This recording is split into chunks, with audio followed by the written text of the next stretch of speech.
નમસ્કાર મિત્રો, D farmer ચેનલમાં તમારું સ્વાગત છે। દેશ, દુનિયા અને ગુજરાતના તાજા, મોટા અને સૌથી મહત્વપૂર્ણ સમાચાર જાણીએ તે પહેલા ચેનલમાં નવા હોય તો ચેનલને જરૂરથી સબસ્ક્રાઇબ કરી અને વિડીયોને લાઇક કરી દેજો।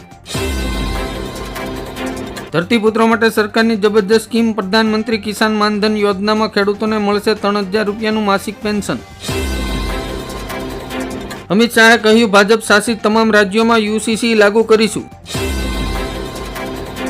ચીન પાસે 600 થી વધુ પરમાણુ બોમ્બ, ભારત અને અમેરિકાનું વધ્યું ટેન્શન, 2030 સુધીના આંકડા ડરામણા। અખિલેશ યાદવે અમિત શાહ પર કર્યો પ્રહાર, કહ્યું નફરતથી ભરેલું મન દેશને કેવી રીતે ચલાવી શકે। લખનૌમાં વિધાનસભાની સામે કોંગ્રેસનું જબરદસ્ત પ્રદર્શન, પોલીસે અનેક નેતાઓની કરી અટકાયત।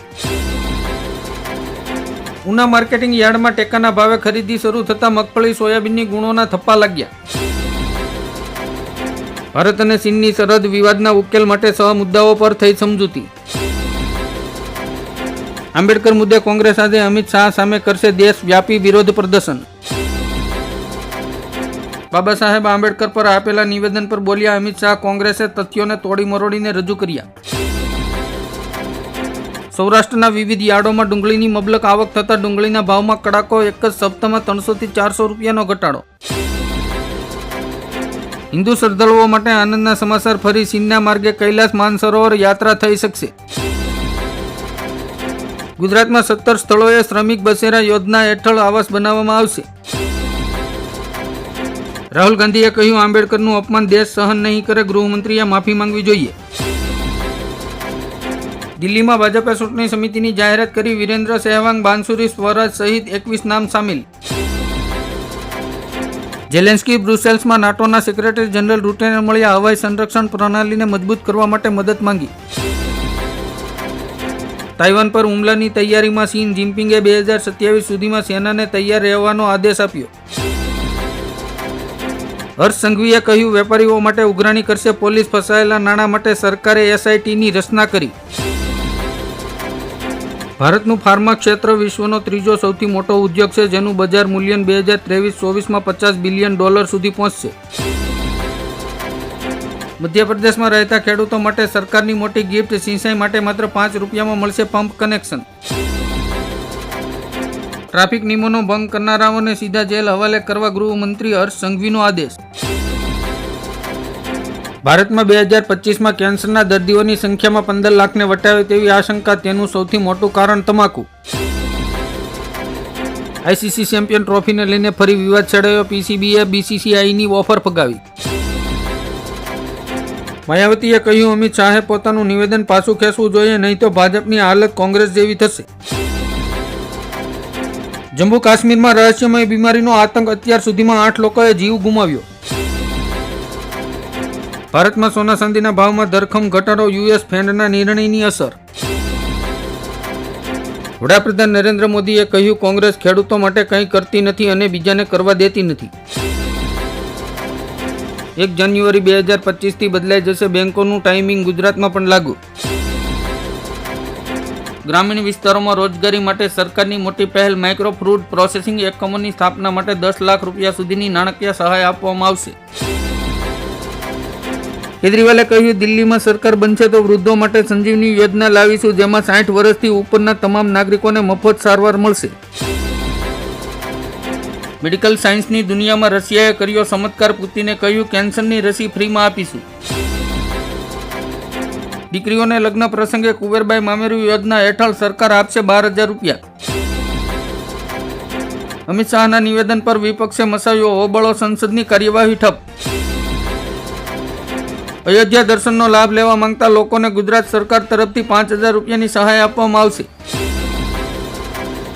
ગુજરાતમાં ઠંડી ભૂક્કા બોલે છે, કોલ્ડ વેવ સાથે હવામાન વિભાગનું યલો એલર્ટ જાહેર। હવે જીઆઈડીસીમાં ઉદ્યોગ માટે જમીન લેવી સરળ બનશે, ગુજરાત સરકારે નિયમોમાં કર્યો સુધારો। મલ્લિકાર્જુન ખડગેએ કહ્યું, પીએમ મોદીને આંબેડકર માટે આદર હોય તો અમિત શાહને તાત્કાલિક બરખાસ્ત કરો। અખિલેશ યાદવે અરવિંદ કેજરીવાલનું સમર્થન કર્યું, દિલ્હીમાં સાથે મળીને ચૂંટણી લડશે। વિદેશી કંપનીઓ ગાર્મેન્ટ માટે બાંગ્લાદેશના બદલે હવે સુરતની ગાર્મેન્ટ કંપનીઓ સાથે ડીલ કરવા માટે તૈયાર છે। કડકડતી ઠંડીના માહોલ વચ્ચે આઈએમડીનું રેડ એલર્ટ જાહેર. દક્ષિણ ભારતના 4 રાજ્યોમાં અતિભારે વરસાદના એંધાણ. વિધાનસભામાં સીએમ યોગી બોલ્યા, સંભલ હિંસાના એક પણ પથ્થરબાજ બચશે નહીં.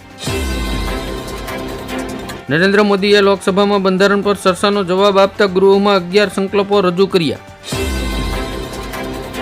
પીએમ મોદી 43 વર્ષ પછી કુવૈત જશે. ભારત અને કુવૈતના સંબંધોમાં મળશે નવી દિશા. પ્રિયંકા ગાંધીએ ઇન્દિરા ગાંધીની ઈચ્છા શક્તિનો ઉલ્લેખ કરીને કહ્યું, મોદી સરકારે બાંગ્લાદેશમાં લઘુમતીઓને બચાવવા જોઈએ. એક રાષ્ટ્ર એક ચૂંટણી બિલ લોકસભામાં રજૂ થતા વિપક્ષે કર્યો વિરોધ. મહાકુંભ પર આતંકવાદી હુમલાનો ખતરો. પન્નુએ પ્રયાગરાજમાં હિન્દુઓને નિશાન બનાવવાની ધમકી આપી. મોરબી તાલુકાના બેલા ગામે દારૂ અને નોનવેજનું વેચાણ બંધ કરવા પોલીસને 7 દિવસનું અલ્ટિમેટ આપ્યું. રાજ્ય સરકારે 6ઠ્ઠા પગાર પંચ હેઠળ કામ કરતા કર્મચારીઓના મોંઘવારી ભથ્થામાં કર્યો વધારો. ગુજરાતમાં દર 2 મિનિટે 1 ટન પ્લાસ્ટિકનો કચરો પેદા થાય છે. એગ્રીસ્ટેક પ્રોજેક્ટ અંતર્ગત ગીર સોમનાથ જિલ્લાના 52,969 ખેડૂતોનું રજીસ્ટ્રેશન. ગુજરાત સરકારે રાજ્યના 11 સ્થળોએ ગ્રીનફિલ્ડ એરપોર્ટ બનાવવા માટે 300 કરોડ રૂપિયા ફાળવ્યા. શેર માર્કેટમાં સૌથી ભયંકર કડાકો. સેન્સેક્સમાં 1100 અંકની કટ્ટી વાગી. 1 જાન્યુઆરીથી ઇન્દોર શહેરમાં ભિખારીને ભીખ આપનારા લોકો સામે એફઆઈઆર દાખલ કરવામાં આવશે. વડાપ્રધાન નરેન્દ્ર મોદી રાજસ્થાનમાં 11 નદીઓને જોડવા માટે 40,000 કરોડ રૂપિયાના પ્રોજેક્ટનું 17 ડિસેમ્બરે ઉદ્ઘાટન કરશે. ભારતે માત્ર 4 વર્ષમાં ચીન પાસેથી રમકડાની આયાતમાં 80% ઘટાડો કર્યો. પુતિને ભારતીયોને આપી મોટી ગિફ્ટ. 2025થી ભારતીયો રશિયામાં વિઝા વિના પણ મુસાફરી કરી શકશે. મલ્લિકાર્જુન ખડગે ભાજપ પર ભડક્યા, કહ્યું, બંધારણ પર નફરત કરનારા અમને બંધારણનો પાઠ ભણાવશે. કેન્દ્રીય નાણામંત્રી સીતારમણે કહ્યું, ભારતનું બંધારણ સમયની કસોટી પર ખરું ઉતર્યું છે. ગુજરાત સરકારે ઇમ્પેક્ટ ફીની મુદતમાં 6 મહિનાનો વધારો કર્યો.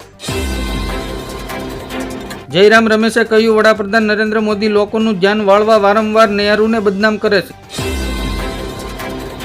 શ્રીલંકાના રાષ્ટ્રપતિ દિશા નાયકે પીએમ મોદી સાથે કરી મુલાકાત. શાહપુર કંડી ડેમ પ્રોજેક્ટમાંથી પાકિસ્તાન જતું પાણી પુરવઠા 15 ફેબ્રુઆરીથી બંધ કરવાનો આદેશ. દિલ્હી વિધાનસભા ચૂંટણી પહેલા ભાજપને આપ્યો મોટો ઝટકો. રમેશ પહેલવાન અને કુસુમ લતા આમ આદમી પાર્ટીમાં જોડાયા. ઉત્તર પ્રદેશમાં 1/3થી વધુ વખ મિલકતો ગેરકાયદેસર. હાઈકોર્ટના આદેશ પછી તપાસ શરૂ.